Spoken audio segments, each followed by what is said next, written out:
Hello everyone, I'm James, aka Moist Owlet. We've just had a drop of the Dungeons and Dragons movie trailer releasing next March, and it's full of recognizable scenes, monsters, spells, and more from our beloved tabletop RPG.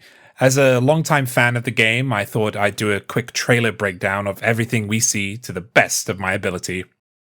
We start off with a scene full of character, a displacer beast jumping at the camera, attempting to feast on a party of heroes who, hilariously, jump into a gelatinous cube.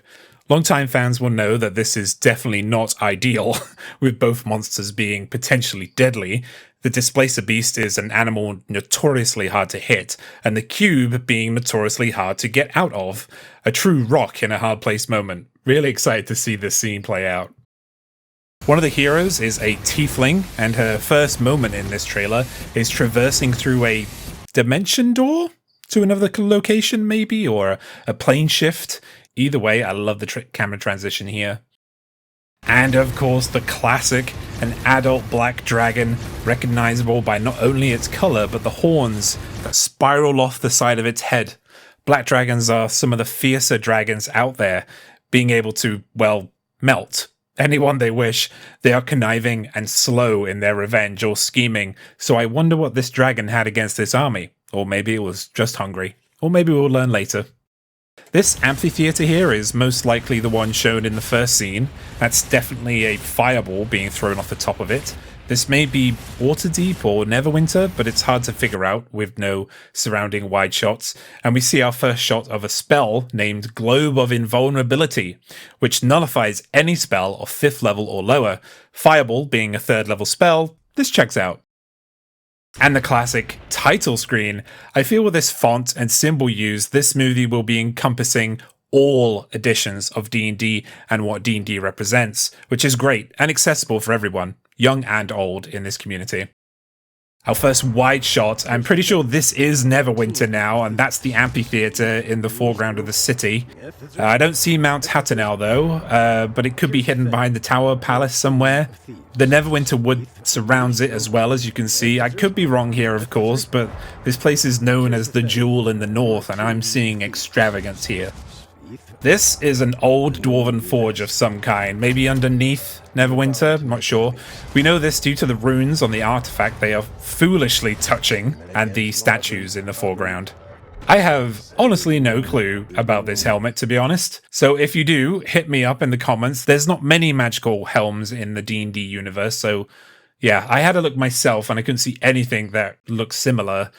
We do have Bead of Force, we do have the Staff of Power. These are magical items that deal force damage, so this might actually be a completely new item. But yeah, please let me know if you know what this is. So yes, this is definitely Neverwinter, with the Neverwinter River running straight through it.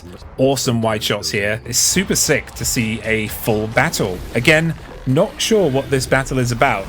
Okay, editor note here. I think I know what this battle is about. The people attacking are cultists of the dragon. They are cult of the dragon. I will give you a reference picture. I think that confirms this is a Tyranny of the Dragon situation, I think. Dragons, they don't like getting into the business with anyone else other than themselves or each other, so I'm wondering if there's some kind of control magic happening here. This is where I'm going to have to mute the music on the video itself. What are the party running from here? Chris Pine, they look up while ushering in some survivors or his party. The next scene shows one of the party members holding a horn. My theory is this could be the Drakhorn, though it's really small. So the Drakhorn was a gift to Tiamat, goddess of chromatic dragons, and it was given to her. It essentially controls dragons. It was used in the old wars between giants and dragons. I'm not sure what these strange tendrils of blood are, but I can tell you that this is a wizard of Thay, and they deal in forbidden strong magic. They've also been used as mercenaries in wars, most recently the war in Tyranny of Dragons, where they were either recruited or fought against in the campaign book. I would make a guess that this is Zastam, the Zolkir of necromancy in Thay, who is also a powerful lich, and also the ruler of Thay at Thay Mount. In the next few scenes, we see more Fae fight against some nondescript folks as well. In this scene, we also see the lady who had the horn catch arrows.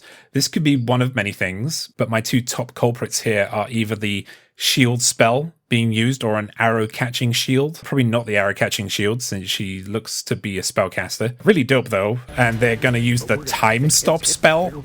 This is a 9th level spell, an extremely rare, personally one of my favorite spells, though it could also just be a trap. Great to see. For those that don't know, I'm a great fan of spiders being used in media. They are freaking terrifying, and I love their symbolism.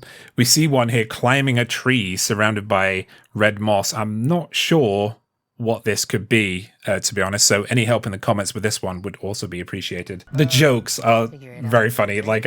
This is very D&D. If anyone's ever played D&D, the way you go through stuff is very much like this. How do we deal with it?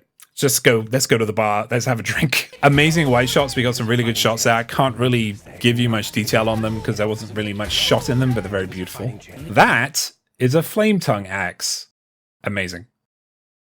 Boom. Amazing to see Michelle Rodriguez kick butt. I think that's Divine Smite. This is clearly a paladin, some kind of paladin class, and a returning enchantment on the longsword, maybe? This film is going to be wild. All for it. Right.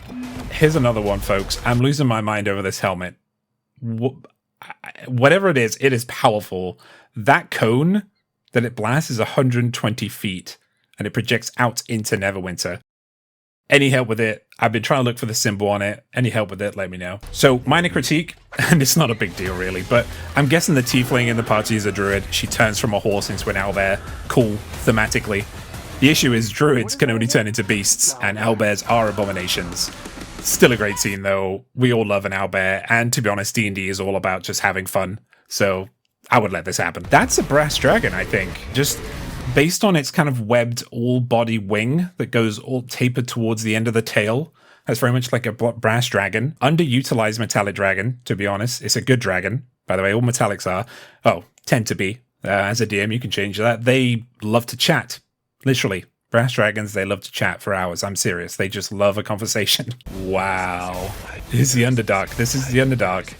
So, the Underdark is basically a plane of existence all of its own. You dig deep enough anywhere in the D&D universe, even beyond the D&D universe, you'll find the Underdark. It's full of all kinds of dangers, aboleths, drow, spiders, duergar, and mind flayers.